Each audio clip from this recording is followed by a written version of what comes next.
गणतंत्र दिवस की हार्दिक शुभकामनाएं। Happy Republic day. आज रिपब्लिक डे के अवसर पर मैं कीर्ति पांडे आपको एक बात बताना चाहती हूं और वो बात ये है कि आज के दौर में एक गवर्नमेंट जॉब का बहुत बड़ा इंपॉर्टेंस है।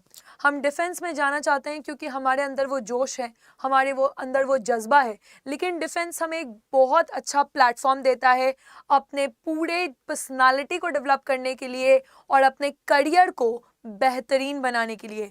ऐसा ही मौका CAPF के एग्जामिनेशन के तर्ज पे भी आपको मिलता है। ये एग्जामिनेशन UPSC लेती है। यहाँ पर आपको बहुत सारे डिपार्टमेंट में AC यानी कि असिस्टेंट कमांडेंट बनने का मौका मिलता है, जैसे कि CRPF में, BSF में, ITBP में, असम राइफल्स में। लेकिन आज हम ये जानना चाहते हैं कि क्यों इस एग्जाम को निकालना थोड़ा सा मुश्किल है। इस एग्जाम को निकालना बिल्कुल बेहद मुश्किल हो जाता है अगर आपके पास स्ट्रैटेजी सही नहीं है, और बहुत ही आसान हो जाता है अगर आपकी स्ट्रैटेजी सही है, आप मेहनत करने के लिए तैयार हैं और आपके अंदर वो डिटर्मिनेशन, वो कमिटमेंट है। तो आइए जानते हैं UPSC CAPF एग्जामिनेशन बस इस गलती की वजह से नहीं होता है सिलेक्शन।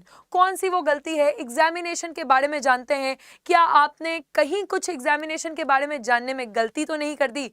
तो सबसे पहले हम ये जानेंगे कि इस एग्जामिनेशन में कि प्रीलिम्स और मेंस एक साथ लिए जाते हैं। ये ऐसा एग्जामिनेशन है जिसमें एक ही दिन आपका प्रीलिम्स भी लिया जाएगा और उसी दिन आपका मेंस भी लिया जाएगा। अगर आपने UPSC IAS एग्जामिनेशन के बारे में सुना ही होगा तो उसमें प्रीलिम्स जो है वो लिया जाता है, फिर प्रीलिम्स का रिजल्ट आता है और फिर मेंस का कॉपी जो आपको मिलता है। 3 घंटे ईच एग्जामिनेशन होता है और आप मेंस लिखते हैं, ठीक है। लेकिन इस केस में क्या है, इस केस में प्रीलिम्स और मेंस जो है वो आपका साथ साथ लिया जा रहा है। और इस केस में सबसे इंपॉर्टेंट सब्जेक्ट जो आपको स्ट्रांग रखना है वो है जनरल नॉलेज। लेकिन नॉलेज इज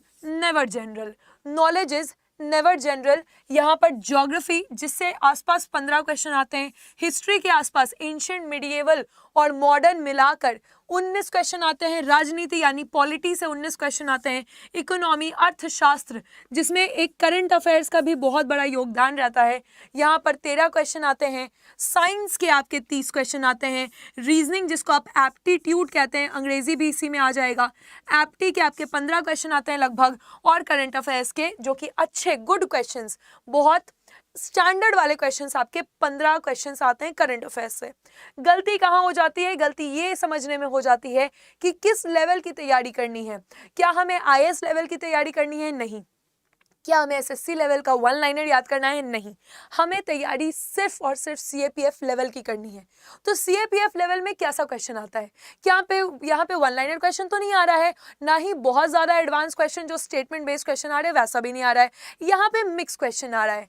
तो UPSC चाहती है कि अगर आपको असिस्टेंट कमांडेंट बनाया जाए तो सबसे पहले कोशिश ये हो आपकी कि आप अपने सब्जेक्ट्स का बेस क्लियर रखें। तो बहुत ज़रूरी है कि आप इसको ग्रंथ मान लीजिए, NCERT को आप ग्रंथ मान लीजिए और पढ़ाई जो है वो शुरू कर दीजिए। तो NCERT को ग्रंथ मानकर आप पढ़ाई शुरू कर दीजिए, ये बहुत ज़रूरी है। 6 से लेकर 10 तक की NCERT आपको पढ़ी होनी चाहिए, ठीक है। अगर आपने नहीं पढ़ी है तो बिल्कुल आप ऐसा मत सोचो कि एकदम टू द पॉइंट वही रूल है। नहीं पढ़ी है तो भी कोई बात नहीं, आप थोड़ा बहुत क्या कर सकते हैं, नोट्स वगैरह देख सकते हैं। लेकिन आप क्या बनने वाले हैं? इस देश के ऑफिसर, और इस ऑफिसर को पता होना चाहिए देश का इतिहास क्या है, देश का भूगोल क्या है, देश की राजनीति कैसे चलती है, देश का जो आर्थिक बल है वो कहाँ है, देश का जो अर्थशास्त्र है वो आपको समझ में आना चाहिए, और देश का इकोनॉमी जो है उसी को वो अभी आप बहुत सारा न्यूज़ में है, क्योंकि देश के इकोनॉमी में आप बात कर रहे हैं, G20 की मीटिंग चल रही है 2023 में। उसके बाद हम जो है सबसे ज़्यादा पॉपुलेशन हमारे कंट्री का हो चुका है, हर चौथा इंसान इंडियन हो गया है। तो economy is the main driving force, वो तो स्ट्रांग होना ही चाहिए। उसके बाद आप देखेंगे तो एक हल्का फुल्का रीजनिंग आपको आना चाहिए, अंग्रेजी का ज्ञान हल्का फुल्का, ताकि आप बात कर सके इंटरनेशनल लेवल पे। आपको पता है कि अभी भी हम अंग्रेजी को ही भाषा मानते हैं। और करंट अफेयर्स का क्यों? क्योंकि आसपास में क्या हो रहा है आपका आंख और नाक खुला होना चाहिए, है ना। अवेयरनेस क्या है कि हमको पता है कि हमारे देश में क्या हो रहा है, हमारी दुनिया में क्या हो रहा है, आसपास क्या हो रहा है। तो इसीलिए करंट अफेयर्स का ज्ञान भी यूपीएससी आपसे चाहता है यहाँ पे। और साइंस को एक अच्छा वेटेज दिया गया है, साइंस को 30 मार्क्स का वेटेज दिया गया है। इसमें फिजिक्स है, केमिस्ट्री है और बायोलॉजी है। साइंस लेकिन बहुत ही हार्ड लेवल का नहीं है, टफ नहीं है। साइंस में आपसे 10वीं कक्षा तक का क्वेश्चन पूछा जा रहा है, यानी कि 10th लेवल तक का आपसे क्वेश्चन साइंस में पूछा जा रहा है, ये आपको यहाँ पर समझना है। अब बात है कि कितने मार्क्स लाएं। मान लीजिए कि मैम ठीक है 125 मार्क्स का हमारा ये एग्जाम होगा। समझिएगा पैटर्न को, पहले आपका प्रीलिम्स का एग्जामिनेशन होगा। प्रीलिम्स के एग्जामिनेशन में आपको 125 क्वेश्चंस मिलेंगे और 125 क्वेश्चन जो है ईच 2 मार्क्स के होंगे, जो कि टोटल 250 मार्क्स आपको देंगे। टोटल आपको 250 मार्क्स यहाँ पर साइंस सब कुछ मिलाकर, हाँ जी बिल्कुल सब कुछ मिलाकर आपको 250 मार्क्स मिलेगा। 125 क्वेश्चन होंगे, ठीक है। अब यहाँ पर अगर आपने गलती की तो आपका -1/3 होगा, ठीक है। मान लीजिए एग्जाम कब है, 6 अगस्त को एग्जाम है, राइट, डेट आ चुका है। तो मान लीजिए आपने टेस्ट बनाना शुरू किया। अब आपको इस 250 में कितने मार्क्स आने चाहिए टेस्ट में, ये आपको समझना है। तो अब उसके लिए मैं आपको कुछ डेटा दिखाऊंगी। तो यहाँ पे आप देखेंगे ये सारे आपके नंबर ऑफ वैकेंसीज है, ठीक है। नंबर ऑफ वैकेंसी है 2014 में 136 था, उसके अगले ही साल 304 ज्यादा हो गया, फिर 2016 में 270 है, फिर उसके अगले साल कम हो गया 179 हो गया, 2019 में बहुत ज़्यादा है 460 है, उसके बाद 209 है, 2021 में 159 वैकेंसी है। 2022 जो हमने देखा था तो 2022 में वैकेंसी आई है टोटल 253। अब आपका नोटिफिकेशन 26 अप्रैल को निकलेगा तो हमें पता चलेगा कि 2023 में वैकेंसी कितने आने वाली है, राइट। तो इसमें बीएसएफ, उसके बाद इसमें सीआरपीएफ, सीआईएसएफ, आईटीबीपी और सशस्त्र सीमा बल एसएसबी की वैकेंसी आई थी 2022 में। इसी प्रकार की वैकेंसी होगी, लेकिन 2023 में ऐसा माना जा रहा है कि वैकेंसी जो है वो ज्यादा बढ़ सकती है, ठीक है, वैकेंसी ज्यादा बढ़ सकती है। लेकिन देखिए बात क्या होता है, अब यहाँ पे भी आपको कुछ चार्ट में दिखाऊंगी जिससे आपको समझ में आएगा सीएपीएफ एग्जाम का असली क्रक्स, ठीक है। बात क्या होता है कि लोग सोचते हैं वैकेंसी ज्यादा है कट ऑफ कम आएगा, वैकेंसी कम है कट ऑफ ज्यादा आएगा। देखिए अब ना बहुत सारे फैक्टर्स जो हैं उस पर काम करते हैं। अब एक्चुअली कोविड ने बहुत चीजें सिखा दी, यूथ को समझ में आ गया कि स्टेबिलिटी लाइफ में बहुत जरूरी है, तो गवर्नमेंट जॉब जो है वो नेसेसिटी बन चुकी है ना। और बहुत लोग अपने प्राइवेट जॉब से फ्रस्ट्रेट भी हो जाते हैं, तो वो इस ओर आना चाहते हैं, गवर्नमेंट जॉब की ओर आना चाहते हैं। सीएपीएफ एक बहुत ही रेप्यूटेड जॉब है, बहुत ही रेप्यूटेड पोस्ट है। तो लोग ये समझ चुके हैं, बच्चे ये समझ चुके हैं कि डिफेंस में जाने का तरीका सिर्फ सीडीएस एफकैट ही नहीं है, सीएपीएफ भी है। और साथ ही साथ वो अच्छे स्टूडेंट, वो excellent student, above average student जो कि हिंदी माध्यम से हैं, उनके लिए सीएपीएफ बहुत अच्छा जगह है अगर वो डिफेंस में जाना चाहते हैं। अब एक बात हमेशा याद रखिएगा, इस एग्जामिनेशन को जो यूपीएससी लेती है इसको आपके पुराने करियर से कोई लेना देना नहीं है। आपने 10th में कितने मार्क्स लाए, 12th में कितने मार्क्स लाए हैं, ग्रेजुएशन में कितने मार्क्स ला रहे हो, उससे कोई लेना देना नहीं है। इस एग्जामिनेशन में आप कितना क्वालिफाई कर रहे हैं, इस एग्जामिनेशन में वो बच्चा भी क्वालिफाई कर सकता है जिसको मात्र 45% मार्क्स, मात्र 60% मार्क्स आए हैं, लेकिन वो पर्सनालिटी उसकी विकसित होनी चाहिए। वो पर्सनालिटी आपको कौन दिलाएगा, वो पर्सनालिटी आपको अपने अंदर की, कोई और नहीं दिलाएगा। वो पर्सनालिटी आपको अपने अंदर का सोच, अपने अंदर का जज्बा, अपने अंदर मेहनत करने का कैपेबिलिटी, वो पर्सनालिटी आपको, जो आपके अंदर जो पर्सनालिटी है ना, वो तब उभरेगा जब आप उस सोच को विकसित करते हैं, ठीक है। बहुत मेहनत करें, सिलेक्शन नहीं हो रहा है। अब ये क्या है, बहुत मेहनत करें, सिलेक्शन नहीं हो रहा है। क्या आपने स्थिर दिमाग से बैठकर अपने कंसेप्ट्स को रिवाइज किया है? क्या आपने स्थिर दिमाग से बैठकर क्वेश्चन प्रैक्टिस किया है? ये सब काम कर लेंगे तो सिलेक्शन हो जाएगा। लेकिन सिलेक्शन को आजकल जानने के लिए थोड़ा सा हम लोग को स्टैटिक्स का भी ध्यान रखना होता है, थोड़ा सा नंबरिंग का ध्यान रखना होता है। देखते हैं इसमें हम आपको क्या बता सकते हैं नया। तो बातें ये हैं कि 250 मार्क्स का आपका पहला पेपर होगा। 250 मार्क्स में जब 270 वैकेंसी थी, तो जनरल की बात करते हैं, बाकी लोग भी अपना कट ऑफ देख सकते हैं यहाँ पे। तो जो कट ऑफ गई थी वो थी 114, ठीक है, 114 गई थी। और पेपर 2 ये आपका 440 मार्क्स का था, इसमें कट ऑफ 188 गई थी। और जो फाइनल स्टेज था दोनों मिलाकर तो कट ऑफ गई थी 290। अब इस बात को समझिए, अब यहाँ पर आपको क्या समझना है, यहाँ पर आपको ये समझना है कि पेपर 1 के कट ऑफ से लेना देना नहीं होना चाहिए। ये नहीं सोचिए कि पेपर 1 में कट ऑफ कितना गया है, क्योंकि कट ऑफ जाने के बाद अगर आपको यहाँ पर भी आप कट ऑफ क्वालिफाई कर लेते हैं लेकिन नंबर कम है तो मेरिट लिस्ट में जगह नहीं मिल पाती है। फाइनल स्टेज में 290 है, ठीक है 290 है, लेकिन आपका 150 मार्क्स का फिर इंटरव्यू भी तो है, समझ रहे हैं? तो 150 मार्क्स का इंटरव्यू भी है, इंटरव्यू में ज्यादा मार्क्स आए नहीं आए, तो इसीलिए ये जो स्टेज है, ये स्टेज जो है, यहां पर आपको मार्क्स अच्छे आने चाहिए, यहां पर आपको मार्क्स अच्छे आने चाहिए और फिर आपका पेपर 2 आता है। एक और जो इंपॉर्टेंट सूचना यहाँ पर आती है कि जब तक आप यहाँ पे कट ऑफ क्वालिफाई नहीं करेंगे, जब तक आप प्रीलिम्स का कट ऑफ क्वालिफाई नहीं करेंगे, तो आपका जो डिस्क्रिप्टिव पेपर है, जो आपका मेंस का पेपर है, वो आपका चेक नहीं किया जाएगा। चाहे आपने कितना ही खूबसूरत आंसर लिखा हो, अगर आप इसको क्वालिफाई नहीं करते हैं तो ये आपका चेक नहीं किया जाएगा, ठीक है? तो ये 2016 का है। अगर हम देखें 2017, जहाँ पे थोड़ी सी आपकी वैकेंसी और कम हुई है, तो कट ऑफ जो है वो इंक्रीज हो चुका है, तो कट ऑफ इंक्रीज हो चुका है और पेपर 2 में आप देखिए कट ऑफ बहुत ज्यादा इंक्रीज हो चुका है, क्योंकि यहाँ पे ओबीसी और जनरल में मुझे ज्यादा गैप नहीं दिख रहा है। यहाँ पर बच्चे जो हैं इन्होंने एक्स्ट्रा ऑर्डिनरी बहुत ही बेहतरीन प्रदर्शन किया है और फिर फाइनल स्टेज का भी कट ऑफ इंक्रीज हो गया है।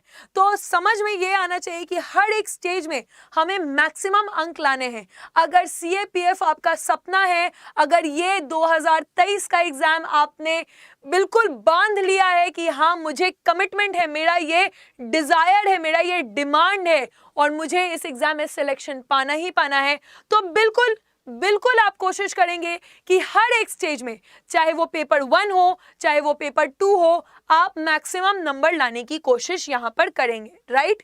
तो अब हम देखते हैं कि जब 2018 में बहुत ज्यादा वैकेंसी आई थी, 460 अच्छी वैकेंसी है, ठीक है? तो यहां पर पेपर 1 में जो कि 250 मार्क्स का है, कट ऑफ बहुत कम गया और पेपर 2 में भी कट ऑफ जो है वो कम गया है। तो ये तो चलो चलता है कि वैकेंसी बहुत ज़्यादा आती है तो कट ऑफ कम जाता है, वैकेंसी कम आती है तो कट ऑफ ज़्यादा जाता है, और 282 मार्क्स यहाँ पर आपको फाइनल स्टेज में आया है। 2020 में भी आप देख सकते हैं इसी तरह से है, ठीक है? तो अब हमें ओवरऑल क्या समझ में आया, इतना ज्यादा भी हमें नंबर में नहीं उलझना है वरना हम अपनी पढ़ाई नहीं कर पाएंगे। तो हमें ओवरऑल क्या समझ में आया, हमें ओवरऑल ये समझ में आया कि पेपर 1 और पेपर 2 को लेकर मेरिट बनता है, ठीक है? पेपर 1 और पेपर 2 को लेकर मेरिट बनता है। अगर हम ये कोशिश करेंगे कि हमें पेपर 1 में 130 से लेकर 150 का मिनिमम इतना नंबर आएगा तो बिल्कुल हम कुछ कर सकते हैं, बिल्कुल हम कुछ कर सकते हैं अगर मिनिमम हमें इतना मार्क्स आ रहा है। लेकिन पेपर 2 में जो कि 450 मार्क्स का, देख रहे हैं, अब ऐसा तो नहीं है कि बस क्वालिफाई करना है, 450 मार्क्स का है, तो कम से कम आप कोशिश कीजिए कि मिनिमम 200 से लेके 250 मार्क्स, आपका 250 तो अच्छा मार्क्स हो गया, मिनिमम 250 आपका मार्क्स आना चाहिए।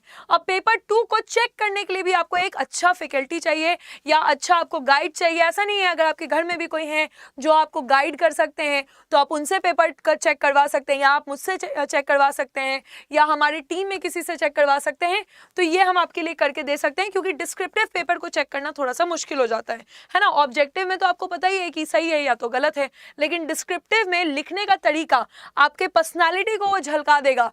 पॉजिटिव अप्रोच होना चाहिए, किस तरह से आप आंसर की शुरुआत करते हैं, क्या आप कंक्लूजन देते हैं या आप कंक्लूजन भूल जाते हैं, कहीं आपके एग्जाम्पल्स में कोई नेगेटिविटी तो नहीं है, कहीं आप बॉडी में बहुत ज्यादा तो नहीं खींच रहे हैं किसी पॉइंट को, क्या आप सारे कवर कर रहे हैं, एनवायरनमेंट हो गया, कल्चर हो गया, इकोनॉमी हो गया, हिस्टोरिकल बैकग्राउंड, ज्योग्राफिकल बैकग्राउंड, क्या आप सारे एस्पेक्ट्स को कवर कर रहे हैं?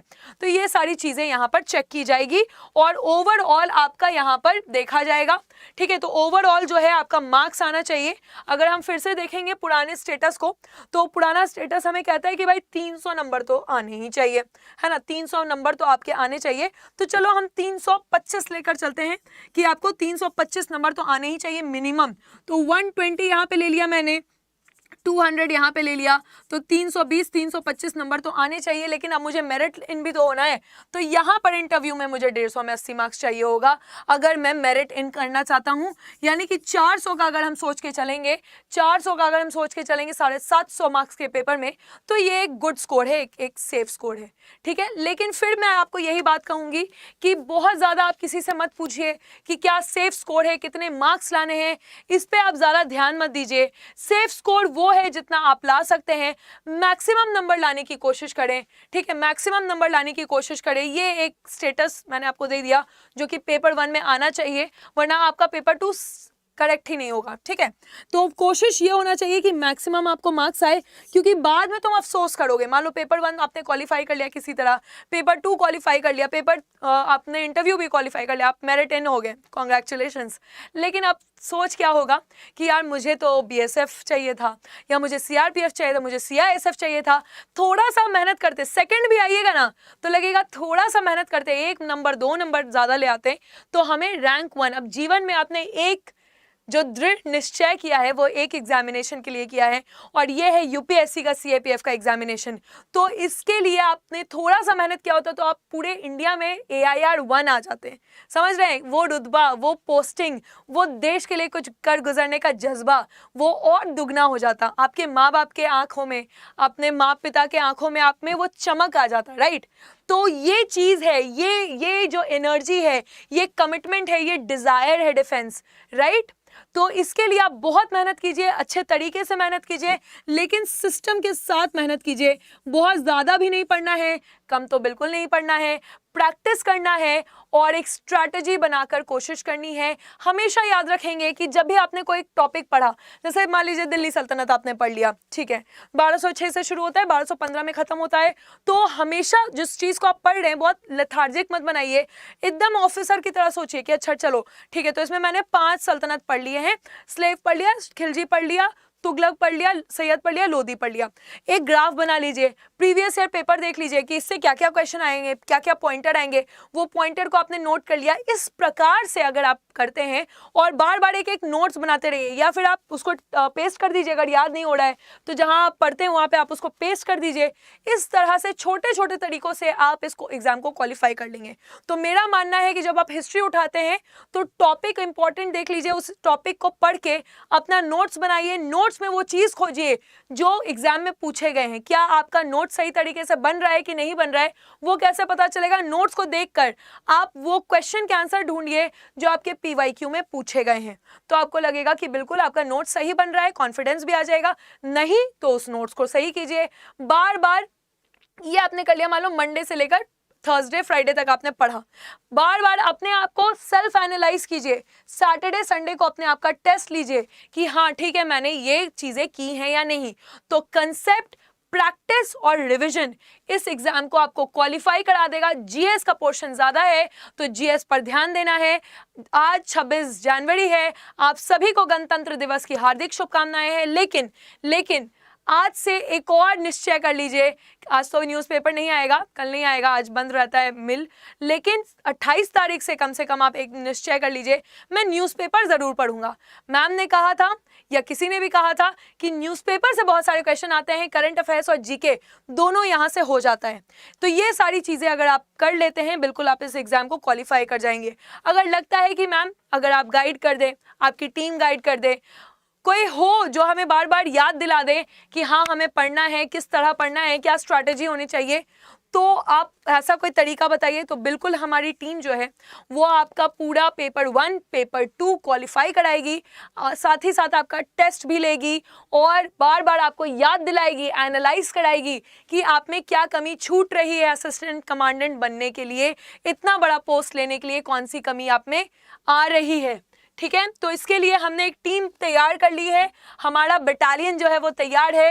मैथ्स, इंग्लिश, यहाँ पे आपको GS, science, current affairs, GK और रीजनिंग सब कुछ आपको मिल रहा है पेपर 1 और पेपर 2, और वो भी कल से ही हम तैनात हो जाएंगे, कल से ही हमारे कमांडेंट जो हैं वो तैनात हो जाएंगे। 27 जनवरी से ये बैच शुरू हो जाएगा। कल से अगर आप सोच लेंगे कि मुझे ये एग्जाम क्वालिफाई करना ही करना है, तो अगला रिपब्लिक डे जो है वो आपके लिए रहेगा। आप रहेंगे वहां पर जहां आप चाहते हैं और इस देश की रक्षा सुरक्षा आप करेंगे, साथ ही साथ आप अपने सपने को पूरा करेंगे, अपने माँ बाप के सपने को पूरा करेंगे, राइट। तो ये बैच हमारा है 7,999 का। यहाँ पे 7,999 हम, मुझे पता है आप स्टूडेंट्स हैं, तो वो जो है आपको नहीं देना पड़ेगा, पे नहीं करना पड़ेगा। अगर आप एक कूपन कोड, रेफरल कोड लगाते हैं Y332, जिससे आपको मैक्सिमम डिस्काउंट मिलता है, यही कोड आपको दिलाएगा सफलता। तो यहाँ पे Y332 लगाएंगे और 1839 रुपए में आपको ये बैच मिल जाएगा। अगर आप नहीं जानते हैं इस बैच को कैसे लेना है, तो इस वीडियो के डिस्क्रिप्शन में भी बैच मिलेगा। अदरवाइज आप क्या कीजिए कि अगर आप लैपटॉप चला रहे हैं, आप गूगल में जाइए, अड्डा 24/7 में जाइए, इस वेबसाइट पे जाइए, ऑल कोर्सेज में जैसे आप जाते हैं तो यहाँ पर गवर्नमेंट जॉब सेक्शन में आपको डिफेंस दिखेगा। डिफेंस पे क्लिक करते ही आपने किस पे क्लिक करना है, CAPF बीचों बीच आपको दिख जाएगा। CAPF असिस्टेंट कमांडेंट का ये आपका बैच है और इस बैच से ही मिलेगी आपको सफलता। 7,999 रुपए का बैच है। मैंने बाई नाउ पे क्लिक करके Y332 कोड यूज किया है, Y332 कोड यूज किया है और बहुत ही आसानी से ये बैच मुझे सिर्फ 1839 रुपए में मिल जाएगा। अब मुझे क्या करना है, 1839 लेने के बाद यहाँ पे कंटिन्यू करना है, अपना नाम नंबर लिखना है। मान लीजिए मेरा नाम है के, नंबर मैंने डाल दिया यहाँ पर, ठीक है, और ईमेल एड्रेस डाल दिया a@gmail.com डाल देते हैं हम लोग, ठीक है। आपका जैसा होगा आप उसको डाल दीजिए, कंटिन्यू कीजिए और पेमेंट कर दीजिए, जैसे भी आपको सुविधा है।